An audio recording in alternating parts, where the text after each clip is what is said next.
નમસ્કાર, ઉજાસ ટીવીમાં હું પંકજ આપનું સ્વાગત કરું છું। આજના તારીખ 10મી મે અને રવિવારના અમેરિકાના મુખ્ય સમાચારની વાત કરીએ તો અમેરિકાના કોન્સ્યુલેટ દ્વારા એક મહત્વનો નિર્ણય કરવામાં આવ્યો છે। આ નિર્ણય અમેરિકામાં વસતા એવા સંતાનોના માતા પિતા માટે વરદાન રૂપ સાબિત થવાનો છે, જેઓ પોતાના સંતાનો સાથે ઢળતી ઉંમરે રહેવા માંગે છે। ટ્રમ્પ સરકાર અમુક શરતો સાથે આ સુવિધા આપી રહી છે, તેની વિગતે વાત કરીશું। ઉપરાંતના સમાચારમાં જોઈએ તો અમેરિકામાં કરોડો પરિવારના ઘરના બજેટ ખોરવી નાખતા તાનાશાહ ટ્રમ્પના નિર્ણયને કોર્ટે ફગાવી દીધો છે। જે ડોલર વેપારીઓ પાસેથી આંચકી લેવાયા હતા તે પરત કરવાનો આદેશ કરાયો છે। ટ્રમ્પના ગાલ પર કેમ ફરી તમાચો કોર્ટે માર્યો છે તેની વિગતે વાત કરીશું। આ ઉપરાંત જોઈશું કે અમેરિકાના કેલિફોર્નિયામાં આવેલા ડિટેન્શન સેન્ટર દુનિયા પરના નરક સમાન છે। આ નરકમાં ગયેલા લોકો પરત ન ફરતા હોય જીવતા તેવી મગરોની વચ્ચે આ સેન્ટર આવેલું છે। ત્યારે ડિટેન્શન સેન્ટરને લઈને મહત્વનો નિર્ણય કેમ લેવામાં આવ્યો છે તેની વિગતે વાત કરીશું। તો ચાલો તમામ સમાચાર જોઈએ વિસ્તારથી।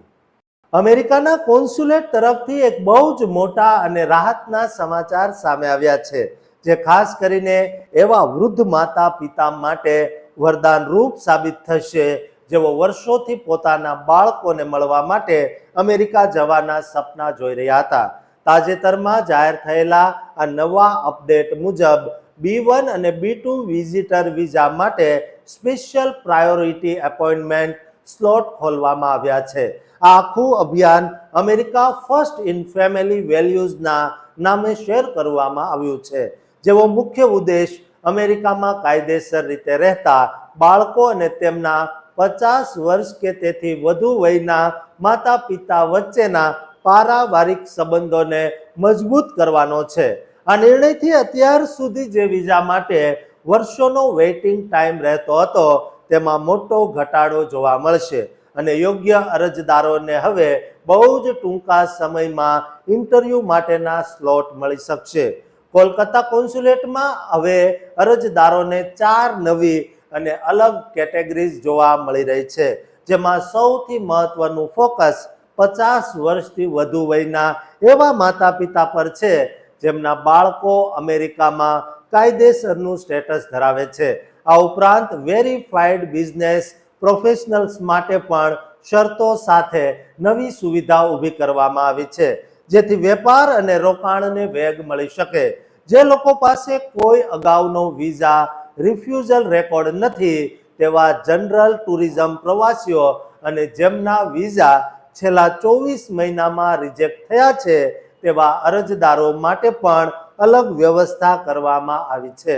વેરીફાઈડ બિઝનેસ ટ્રાવેલર્સ માટે એક આખી નવી સ્કેડ્યુલિંગ સિસ્ટમ શરૂ કરાઈ છે, જે બિઝનેસ ટ્રીપ્સને વધુ સરળ બનાવશે। પણ આ સુવિધાનો લાભ લેવા માટે કેટલીક કડક શરતો પણ મૂકવામાં આવી છે। અરજદારની ઉંમર 50 વર્ષથી વધુ હોવી જોઈએ અને તેમના બાળકોનું અમેરિકામાં લીગલ સ્ટેટસ હોવું અનિવાર્ય છે। સૌથી મહત્વની વાત એ છે કે વિઝા ઓફિસર્સ અત્યારે હોમ કન્ટ્રી ટાઈઝ એટલે કે ભારત સાથેના તમારા મજબૂત જોડાણ પર બહુ જ ભાર મૂકી રહ્યા છે। તમારે એ સાબિત કરવું પડશે કે તમારો ઈરાદો માત્ર મુલાકાતનો છે અને તમે પરત આવવાના છો। આ માટે તમારે ustraveldocs.com પર લોગિન કરીને સ્લોટ્સ ચેક કરવા પડશે। પ્રક્રિયા તો સામાન્ય B1 અને B2 જેવી જ રહેશે, જેમાં DS-160 ફોર્મ ભરવું, ફી ચૂકવવી અને તમામ જરૂરી ડોક્યુમેન્ટ્સ તૈયાર રાખવા પડશે। ખાસ કરીને તમારા બાળક તરફથી ઇન્વિટેશન લેટર, તેમના સ્ટેટસના પુરાવા, તમારો ફાઇનાન્શિયલ સપોર્ટ અને ભારતમાં તમારી મિલકત કે પરિવારના પુરાવા બહુ જ જરૂરી રહેશે। અત્યારે આ સુવિધા માત્ર કોલકાતા કોન્સ્યુલેટ પૂરતી જ મર્યાદિત છે અને અન્ય શહેરોમાં આનો હજુ વિસ્તાર થયો નથી। ભારતમાં વિઝા માટેના લાંબા વેઇટિંગ પીરિયડને જોતા આ એક બહુ જ સકારાત્મક કદમ માનવામાં આવે છે। પણ યાદ રાખજો કે વિઝા ઓફિસર્સ હવે પહેલા કરતા વધુ કડક થયા છે અને તમારા ઉદ્દેશ્યની સત્યતાની બહુ જ બારીકાઈથી તપાસ કરવામાં આવશે. જો તમે આ યોગ્યતા ધરાવતા હોવ તો અત્યારે જ તમારી પ્રક્રિયા શરૂ કરવી જોઈએ, કારણ કે આ તક લાખો પરિવારો માટે એક આશાનું કિરણ લઈને આવી છે. આ આખી નવી સિસ્ટમ ખાસ કરીને પૂર્વીય ભારતના લોકો માટે છે, પણ જે ગુજરાતી કે અન્ય રાજ્યોના માતા પિતા જો કોલકાતાના સ્લોટ્સ મેળવવા માંગતા હોય તો તેમણે નવો નિયમ ખાસ સમજી લેવો જોઈએ. તમારી ઉંમર 50 વર્ષથી ઉપર હોવી જોઈએ. દોસ્તો, ફરીથી સાંભળો, 50 વર્ષથી ઉપરના લોકો અને બાળકોના કાયદેસરના પુરાવા હોય તો જ આ પ્રાધાન્ય મળશે. આ ફેરફારો વિદેશ મંત્રાલય અને અમેરિકન દૂતાવાસ વચ્ચેના સતત પ્રયાસોનું પરિણામ છે, જેથી કરીને બંને દેશો વચ્ચેના સંબંધો અને લોકોની અવર જવર વધુ સરળ બની શકે. ઉચ્ચ અધિકારીઓના મતે આ કેટેગરીઝ આવવાથી સામાન્ય પ્રવાસીઓ પરનું ભારણ ઘટશે અને જે ખરેખર જરૂરિયાતમંદ છે તેમને વહેલી તકે અમેરિકા જવાની તક મળશે. અત્યારે અમેરિકા જવાની તક મળશે ત્યારે ભારતમાં વિઝા એપોઇન્ટમેન્ટ મેળવવી એ કોઈ યુદ્ધ જીતવા જેવું કામ છે. પણ કોલકાતાની અમેરિકન એમ્બેસીએ આ પહેલથી હજારો ઘરડા મા બાપના ચહેરા પર સ્મિત રેલાવ્યું છે. તમારે ખાસ ધ્યાન રાખવાનું છે કે ફોર્મ ભરતી વખતે કોઈ પણ ખોટી માહિતી ન જાય અને તમારા બાળકનું I-797 ગ્રીન કાર્ડ કે સિટીઝનશીપ સર્ટિફિકેટ હાથ વગું રાખવું જોઈએ. તો જ તમે આ અમેરિકા ફર્સ્ટ ફેમિલી વેલ્યુઝનો સાચો લાભ ઉઠાવી શકશો અને તમારા વહાલા સંતાનોને મળી શકશો. દોસ્તો, અમેરિકામાં રહેતા અને ગુજરાતમાં કે ભારતમાં રહેતા એવા તમામ 50 વર્ષથી ઉપરના વડીલોને આ વિડીયો શેર કરજો, જેથી તેઓ પણ અમેરિકામાં રહેવાનું તેમનું સપનું પૂરું કરી શકે. અને આ ચેનલને સબસ્ક્રાઇબ કરવાનું ચૂકતા નહીં. એક શક્તિશાળી નેતાના એક નિર્ણયથી કરોડો પરિવારોના બજેટ ખોરવાઈ જાય, વેપારીઓની વર્ષોની મહેનત ધૂળમાં મળી જાય અને જ્યારે ન્યાયની આશા જાગે ત્યારે ખબર પડે કે જીત માત્ર થોડા લોકોની જ થઈ છે. શું સત્તાના નશામાં લેવાયેલા આ કઠોર નિર્ણયો સામે કાયદો સામાન્ય જનતાની ઢાલ બની શકશે? ટ્રમ્પના આ ટેરિફ યુદ્ધમાં ભારતનું ભાવિ શું છે? આ આર્થિક ભૂકંપ પાછળનું સનસનાટીભર્યું સત્ય જાણીને તમે સ્તબ્ધ થઈ જશો. અત્યારે અમેરિકાના ન્યાયતંત્રમાંથી રાષ્ટ્રપતિ ડોનાલ્ડ ટ્રમ્પ માટે એક બહુ જ માઠા સમાચાર સામે આવ્યા છે, જેણે આખા વિશ્વના વેપાર જગતમાં ખળભળાટ મચાવી દીધો છે. ન્યુયોર્કમાં આવેલી યુએસ કોર્ટ ઓફ ઇન્ટરનેશનલ ટ્રેડના 3 ન્યાયાધીશોની પેનલે ટ્રમ્પ વહીવટી તંત્રને એક બહુ મોટો આર્થિક અને કાયદાકીય ઝટકો આપ્યો છે. આ ફેડરલ ટ્રેડ કોર્ટે ચુકાદો આપ્યો છે કે રાષ્ટ્રપતિ ટ્રમ્પ દ્વારા લાગુ કરવામાં આવેલી ટેરિફ પોલિસી બિલકુલ ગેરવાજબી છે અને તે ફેડરલ કાયદાના દાયરામાં આવતી નથી. ન્યાયાધીશોએ 2-1ની બહુમતીથી બહુ જ સ્પષ્ટ શબ્દોમાં જણાવ્યું છે કે ટ્રમ્પ વહીવટી તંત્રએ જે 10%નો વૈશ્વિક ટેરિફ લાદ્યો છે તે કાયદા મુજબ અધિકૃત નથી અને તે સંપૂર્ણપણે અમાન્ય છે. કોર્ટની આ બેન્ચે ગંભીર અવલોકન કરતા કહ્યું છે કે અમેરિકન કોંગ્રેસ દ્વારા રાષ્ટ્રપતિને જે સત્તાઓ આપવામાં આવી છે, ટ્રમ્પે તેનો મર્યાદા બહાર જઈને દુરુપયોગ કર્યો છે. આ ચુકાદો ત્યારે આવ્યો છે જ્યારે ટ્રમ્પ સરકાર દુનિયાભરના દેશો સાથે ટેરિફ યુદ્ધ રમી રહી હતી. પણ અહીં એક બહુ મોટું રહસ્ય અને સસ્પેન્સ એ છે કે કોર્ટે આ ટેરિફને આખા અમેરિકામાંથી રદ કરવાનો આદેશ આપ્યો નથી. આ ચુકાદામાં એક બહુ મોટી અસ્પષ્ટતા રહી ગઈ છે, કારણ કે કોર્ટનો આ નિર્ણય અત્યારે માત્ર આ કેસમાં સામેલ 3 વાદીઓ એટલે કે વોશિંગ્ટન રાજ્ય મસાલા બનાવતી પ્રખ્યાત કંપની બર્લેપ એન્ડ બેરલ અને રમકડા બનાવતી કંપની બેઝિક ફંડ માટે જ લાગુ પડે છે. આ બંને કંપનીઓનું પ્રતિનિધિત્વ કરી રહેલા વકીલ જેફરી સ્વાબનું કહેવું છે કે કોર્ટના આ આદેશમાં એ વાત સાવ અસ્પષ્ટ છે જે અન્ય કંપનીઓ દ્વારા આ મુકદ્દમામાં સામેલ નથી તેમણે હજુ પણ આ ટેરિફ ચૂકવવો પડશે કે નહીં. આ ગૂંચવણને કારણે અત્યારે વેપારીઓમાં ભારે મૂંઝવણ જોવા મળી રહી છે. ઉલ્લેખનીય છે કે આ પહેલીવાર નથી જ્યારે ટ્રમ્પને અદાલતમાંથી ફટકો પડ્યો હોય. અગાઉ ફેબ્રુઆરી મહિનામાં યુએસ સુપ્રીમ કોર્ટ ટ્રમ્પ વહીવટી તંત્ર દ્વારા લાદવામાં આવેલા મોટા ભાગના ટેરિફને રદ કરી દીધી હતી અને તેને ગેરબંધારણીય ગણાવ્યા હતા. ત્યારબાદ ટ્રમ્પ સરકારે 24 જુલાઈ સુધી અમલમાં રહે તે રીતે આ નવો 10%નો વિશ્વવ્યાપી ટેરિફ નાખ્યો હતો જેની સામે ફરીથી કાયદાકીય લડાઈ શરૂ થઈ હતી. ગયા વર્ષે ટ્રમ્પ વહીવટી તંત્ર દ્વારા દુનિયાના લગભગ દરેક દેશમાંથી આયાત થતી ચીજ વસ્તુઓ પર આકરા ટેરિફ લાદવામાં આવ્યા હતા જેનાથી મોંઘવારીમાં પણ વધારો થયો હતો. ભારત માટે પણ આ નીતિ બહુ જ કઠોર હતી કારણ કે ટ્રમ્પ સરકારે ભારત પર 25%નો મોટો ટેરિફ નાખ્યો હતો પણ તેની સાથે રશિયન ક્રૂડ ઓઇલની સતત આયાત કરવાના દંડ બદલ વધારાનો 25% પેનલ્ટી ટેરિફ પણ નાખી દીધો હતો. એટલે ભારત પર કુલ 50% જેટલો બોજ આવી પડ્યો હતો. જોકે ત્યારબાદ ભારત અને અમેરિકા વચ્ચે એક વચગાળાની વેપાર સમજૂતી થઈ જેને કારણે આ અસરકારક ટેરિફ દર ઘટાડીને 18% કરવામાં આવ્યો હતો. અત્યારે યુએસ સુપ્રીમ કોર્ટે પણ અગાઉ આ ટેરિફને રદ કરવાનો આદેશ આપ્યો હતો પણ સરકારના નવા પ્રયોગોને કારણે વેપાર જગતમાં અસ્થિરતા વ્યાપેલી છે.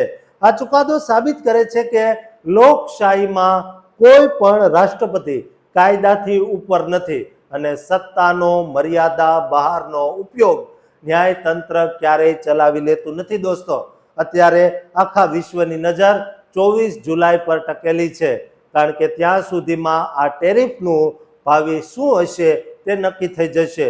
આ ચુકાદો ભારત જેવા દેશો માટે પણ એક આશાનું કિરણ લઈને આવ્યો છે જેઓ ટ્રમ્પની કઠોર વ્યાપારી નીતિઓથી પીડાઈ રહ્યા હતા.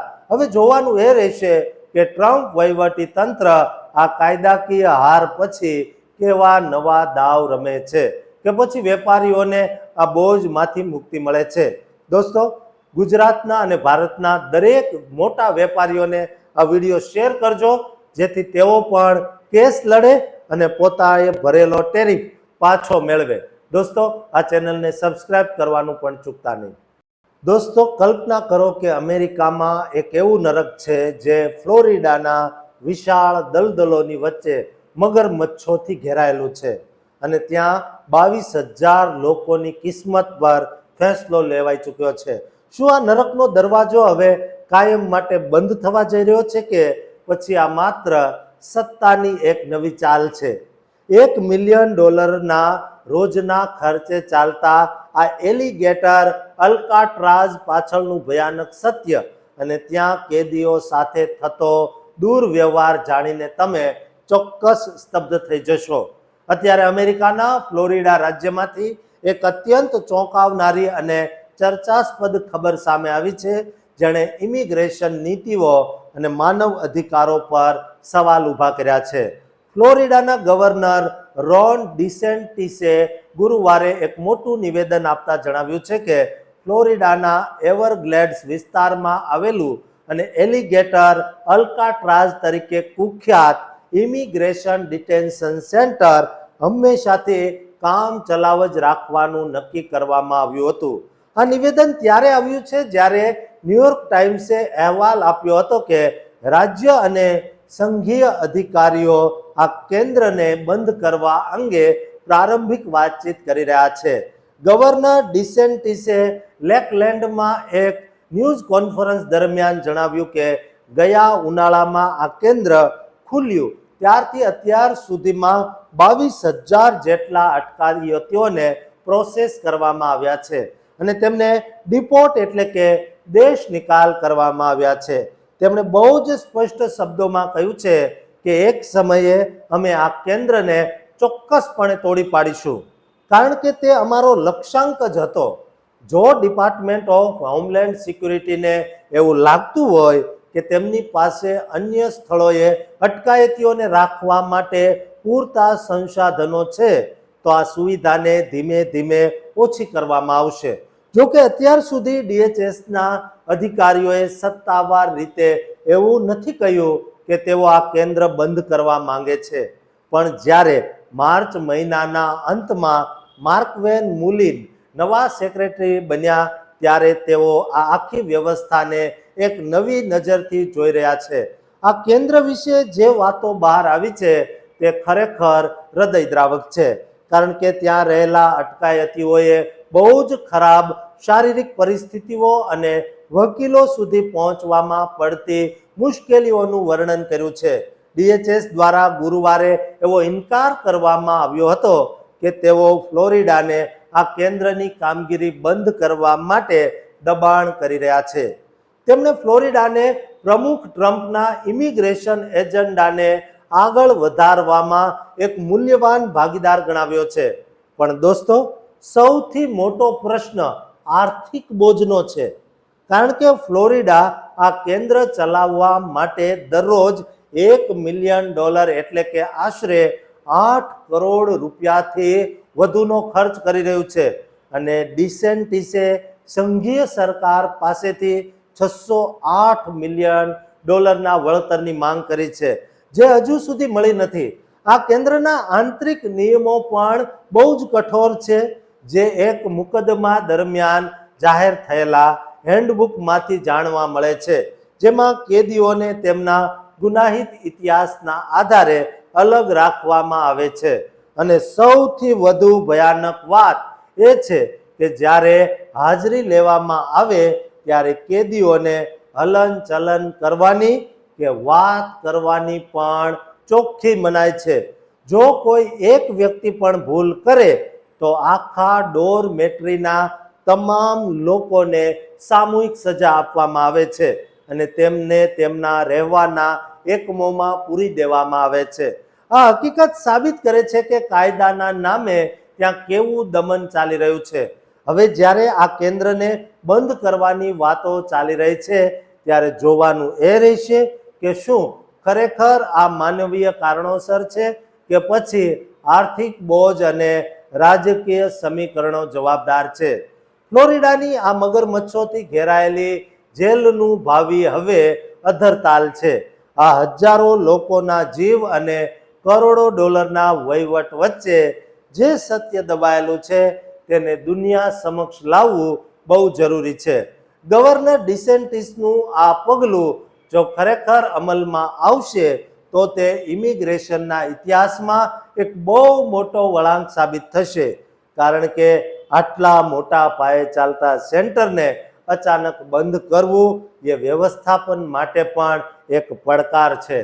વ્હાઇટ હાઉસ અને ટેક્સાસના નેતાઓ પણ આ હિલચાલ પર બારીકાઈથી નજર રાખી રહ્યા છે, કારણ કે આ જો મોડેલ સફળ થશે તો અન્ય રાજ્યો પણ પોતાના ખર્ચ ઘટાડવા માટે આવા પગલાં લઈ શકે છે.